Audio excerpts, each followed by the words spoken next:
Hey everyone, it's Reena Jadhav with the Live Longer podcast and Health Bootcamps here with Dr. Brian Mowll, and he is going to talk about the diabetes bootcamp, but more importantly, we are going to answer a lot of your questions that have been coming in so you can get a better sense of how to prevent, reverse, manage, monitor your diabetes. Make sure you share this with your friends and loved ones. And today's question is, Dr.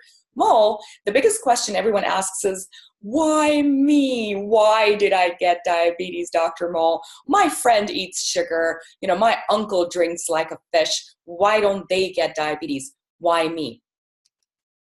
Yeah, and it's a great question, and sometimes confounding, confuses a lot of people. And I'm just going to expand that and talk about why people get not only type 2 diabetes, but also pre-diabetes, and what percentage of the people who get pre-diabetes actually develop full-blown diabetes. And if we want to expand it even just a little bit further, we can also look at gestational diabetes in women, because there's a strong correlation between all three of those, and they're all related to the same root cause, which is called insulin resistance. And insulin is a hormone that helps us regulate and control our blood sugar. It takes sugar out of your blood. So when you eat some sort of food, whether it be a fruit or vegetable or a piece of bread or a whole grain, and it has some glucose or some sugar in it, we've got to take that out of the blood and move it into our cells to be burned for energy. It's like taking firewood from outside your house and bringing it in and putting it in your fireplace. So we've got to do that, and insulin does that. Insulin actually is like the key that opens the door, your front door, to allow you to bring that firewood in. So we need that insulin. But what can happen over time for various reasons, and I'll talk about a few of those, is we become resistant to that hormone. So it's like that key no longer opens the door. And then we can't get the firewood in the house. We can't burn the firewood. So we start to develop problems, one of them being high blood sugar. So this can happen during pregnancy for a lot of women. That's called gestational diabetes mellitus, or GDM.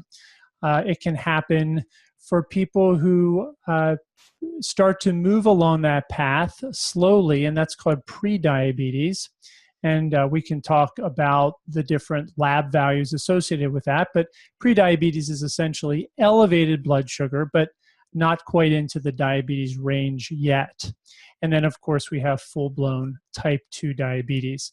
Again, they all have the same root cause, which is insulin resistance. Resistance to this hormone called insulin. And that happens for a number of reasons. One of the key causative factors is chronic systemic inflammation. So research is pretty clear that inflammation starts the process of insulin resistance. We get inflammation in our cells, which essentially damages or gums up, if you will, those locks. So the insulin no longer can open the door, and therefore the insulin doesn't work properly. So it doesn't allow us to, again, bring that firewood into the house to burn it for fuel. From there, we start to develop fat around the organs because we get elevated levels of insulin to try to overcome that resistance. And that leads to fat storage. So we start to gain weight. We start to build up fat around the viscera, like the liver and the pancreas and the other organs, kind of deep inside our belly. And that leads to more insulin resistance, which eventually starts to drive our blood sugar up. So there's a number of lifestyle factors which we'll get into over the course, over the boot camp. But those lifestyle factors contribute to insulin resistance, which can lead to gestational diabetes, pre-diabetes, and eventually type 2 diabetes.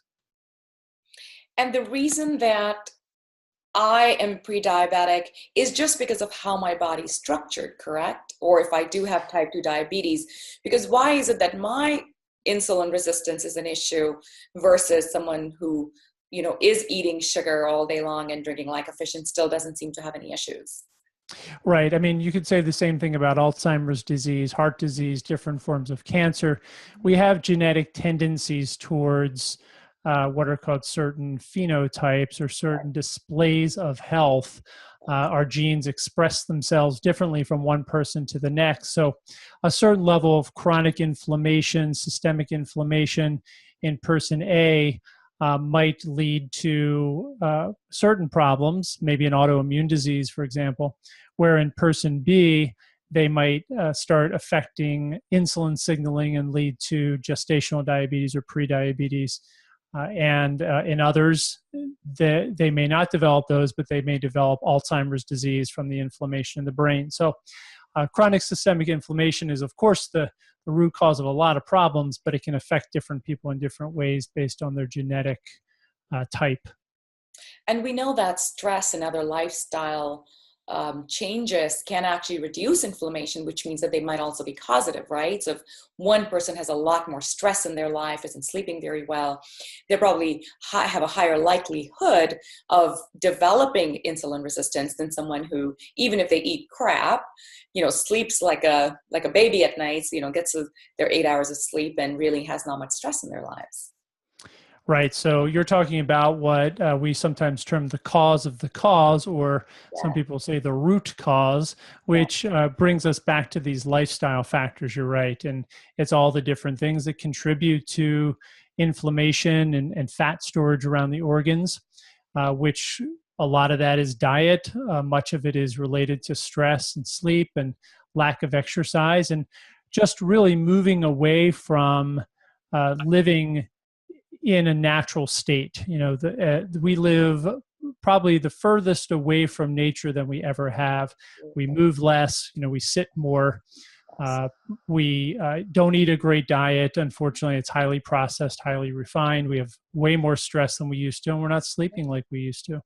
Yeah, absolutely. Thank you so much, Dr. Mowll. And for the rest of you, make sure you tune in. We've got so many more great interviews where Dr. Mowll answers some tough questions like testing, monitoring, exercise, stress related to diabetes, and of course, how to prevent and treat. So we'll see you on the next one.